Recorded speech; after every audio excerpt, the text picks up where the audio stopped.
Welcome back to Talk 21. We're back with my co-host Sam Genova. and I'm David Vitti. And Stefano, what do we got today? All right. So I got a segment called Trendsetters. So he's put me on the spot.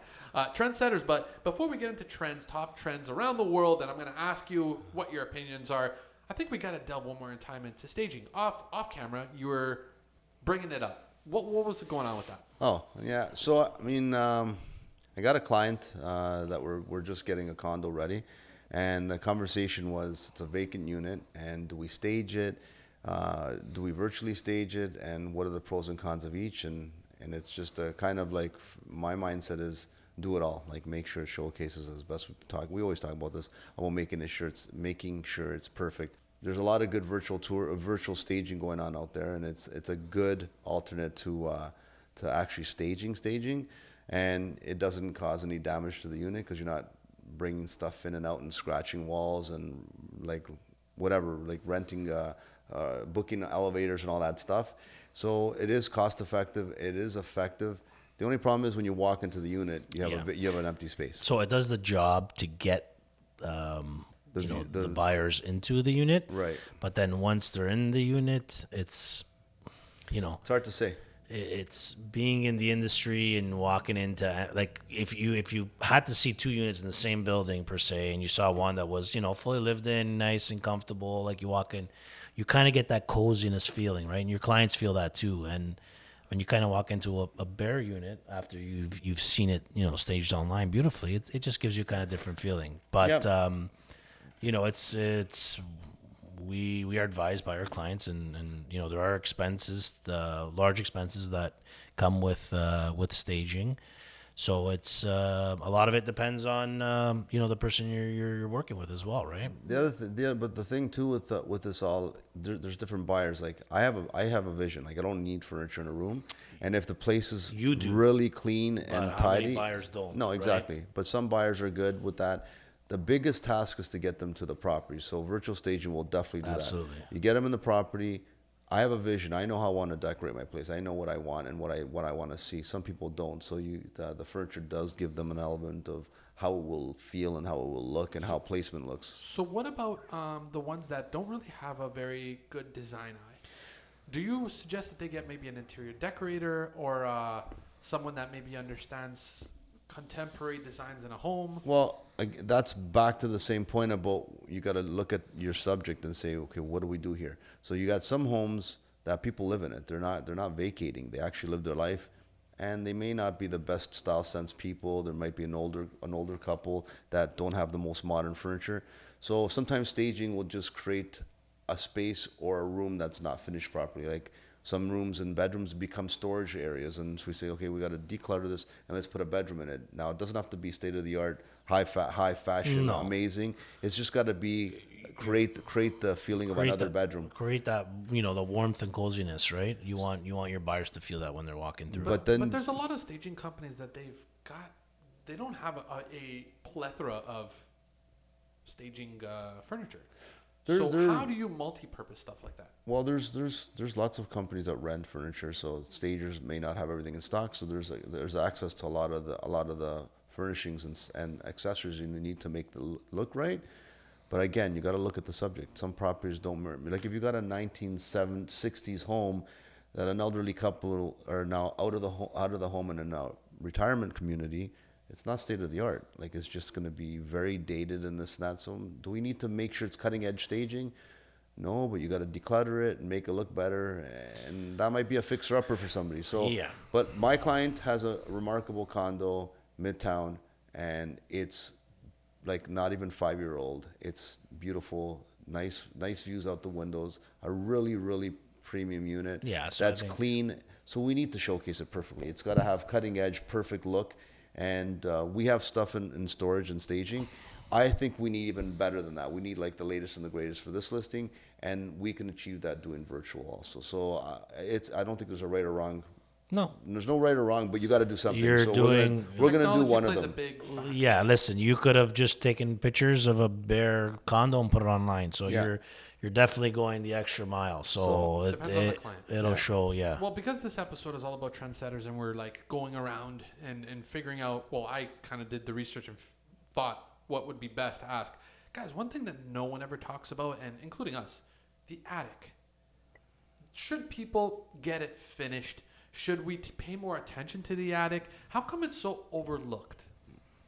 I don't know. I think with the modern construction today, like new homes don't have really an attic. Like we talk about in those old homes, like the Home Alone. Like if you watch the show movie people walk into these grand attics. Older homes, the older Toronto homes. Everything's trusses. Everything's trusses and engineered roofs. Yeah. There's no room. How come no one's finishing it?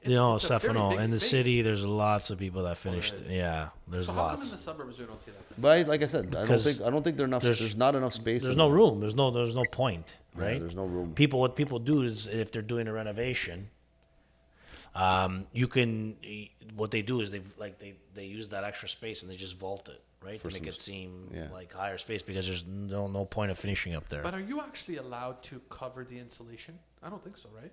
It has to be like a floor that can easily be moved. I'm not sure. So there is. I've heard something like that, but I also heard that you cannot have a fixed flooring in the attic.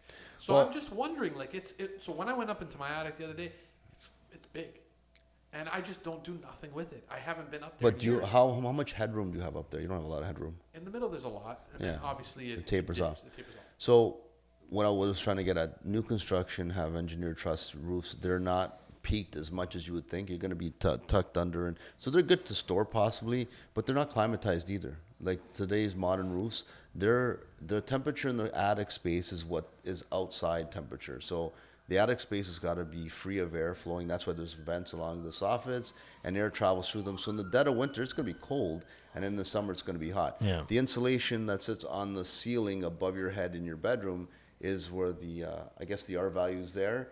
And it keeps that. So you don't area lose that. Yeah, it keeps that Also, AC it'd and be heat. impossible to regulate the temperature. Yeah, I think. But in the these attic, houses in the city, They're they run ducting up there, so they're and same temperature as your house, right? Yeah, like they convert the space. because they're making them hot roofs or like the R values within, Spray foam. The R, So it's R like a values, loft. the loft. The R value is between the walls on a slanted roof in the attic, and it becomes part of the living area, which it's not really an attic anymore. It's like part of the house. Yeah. That's why you got the 2.5 stories, the 1.5 stories.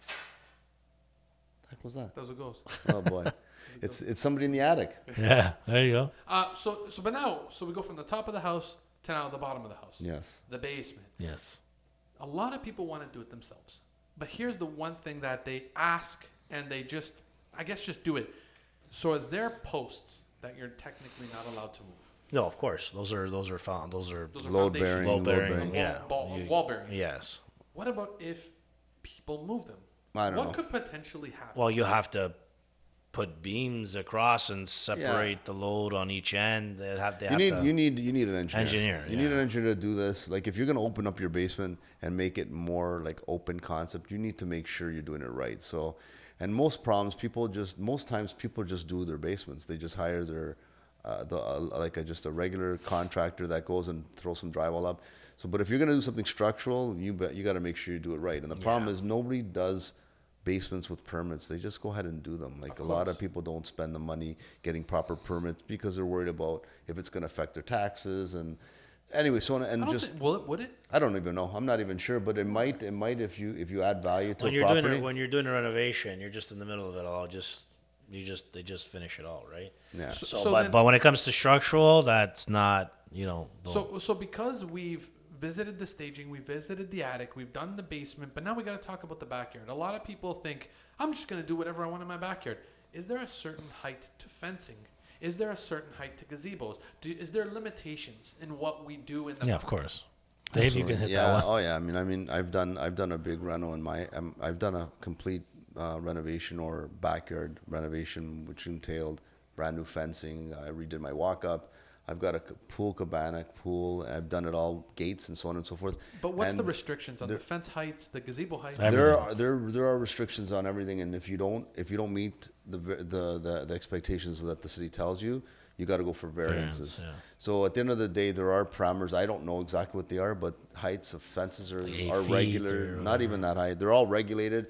People go above and beyond. People ask for exemptions. It's all through the city, and if you're doing it right, it's painstaking and long, and that's it. So yeah, I mean, there's ways you can do it. Some people don't go with permits and don't go with all that stuff, and you just go ahead and do it. But at the end of the day, yeah, these are all key things, and you got to do it the right way, because if the neighbor complains or somebody comes around and snoops, Yeah. they may get you to change it back or to adhere to rules and regulations or Yeah, bylaws. When you're going to that extent, you do not want to play around. You want to have a permit. You do not. And want... it's also good for resale, because if you got a house that you did all this work, especially Yeah. in pools and backyards and cabanas and fences and all that, if you didn't get a permit, like, I mean, you could sell the property, but it looks like a better saleable product when you have permits in 100%. hand, close permits Because in hand. the next buyer's thinking the same thing that Did you they do it right? What about What the about if frontage? somebody comes back and What about complains? the frontage? I heard that there's also limitations to how big you can make your driveway. Yeah, So basically, my question is, that's my question, because that's what I'm thinking about doing in my house right now. It's so funny. now, do you need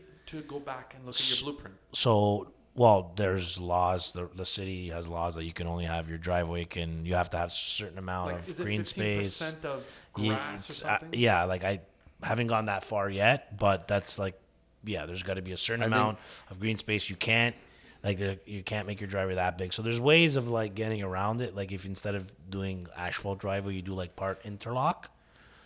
There's ways around restrictions and regulations in every community. So like, you got to know what your area. Yeah. Like There's a lot of people that they say, well, this is my house, I'm going to do what I want. it's a good mindset. It doesn't always work. You can Well, try. it almost never works, right? Yeah, you can do Because- what you want, but at the end of the day, you might get pinched. Well, before I feel back in the day, like it was easier to get done. Like nobody bothered with that stuff. But today, I don't know. Everybody's like at home, and it's like everybody's like, I don't know, they got nothing better to do than a lot welcome of to fire this. trucks here. Welcome There's to a the lot city of of firefighting. Toronto. Yeah, yeah. When buying a home, should we find it near hospitals, churches, fire, police? Should we look at these certain amenities for when we buy a home? Is it important? Yeah, I mean, if you should looking and you're trying to buy a property, I think you go in with a goal and where you want to buy in a community, right? So. No, but I'm talking about the major ones, like a hospital. Do you think it's really necessary to buy near a hospital? I don't think so. I mean, if what's close to a hospital? 15 minutes? Like, I mean, if you're elderly, you're definitely going that route and thinking, I want to be close to a hospital. You want right? to be in a But- community that has all the amenities, and hospitals being one of them. You need to have a 10 minutes away? No. I'm pretty certain if you're in a city center, there's going to be a hospital within range. So, Yeah. I mean, if you're going to be in a rural community, it's going to be hard to come by. But I think what Steph was think- trying to get at, people like around our age, we're not really thinking of that. But if you go and ask our parents this, and Yeah, if they're they're gonna want aging it. and if they're sick, then they're going to want to make sure we're close enough to the hospital. That's a big factor for sure. And guys, we're going full circle. We did the house, we did the suburbs, we did it all. Now we got to go a little bit more north. Now we got to really step outside of the everyday hustle and bustle and get to cottage country. Cottage country. It is one of those areas where some people say that you can make a lot of money. Some people say that there are no rules. You can basically build and do whatever you want.